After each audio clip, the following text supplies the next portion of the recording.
Hello everyone, welcome to my Bangali রান্নাঘর। আজকে রান্না করব লেবুর জুস। লেবুর জুসের জন্য এরকমই বড় বড় 5টা লেবু নিয়ে নেব, মোসাম্বির লেবু। লেবুগুলোর খোসা ছাড়িয়ে নেব, নিয়ে ছোট ছোট করে কেটে নেব। ফার্স্টে মাঝখান থেকে কেটে নেব, কেটে ভিতর থেকে বীজগুলো বার করে নেব। তারপর ছোট ছোট টুকরো করে নেব।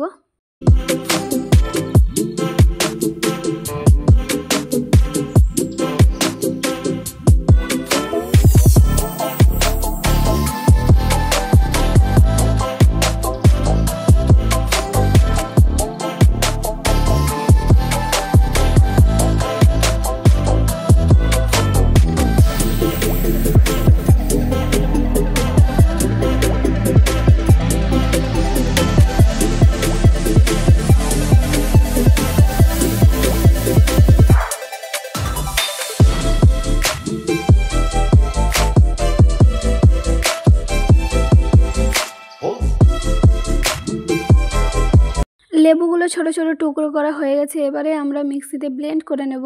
টুকরো করা লেবুগুলো মিক্সিতে দিয়ে দেব, দিয়ে মিক্সির ঢাকা দিয়ে দেবো, দিয়ে ব্লেন্ড করে নেব। এখানে আপনারা লেবুতে চিনি দিতে পারেন আপনারা প্রয়োজন মতন, আমি এখানে চিনি দেব না। আমাদের ব্লেন্ড করা কমপ্লিট। এবারে এটা একটা ছাঁকনি দিয়ে ছেঁকে নেব।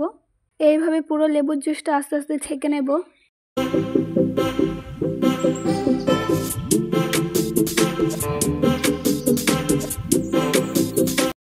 আমাদের ছাঁকা হয়ে গেছে।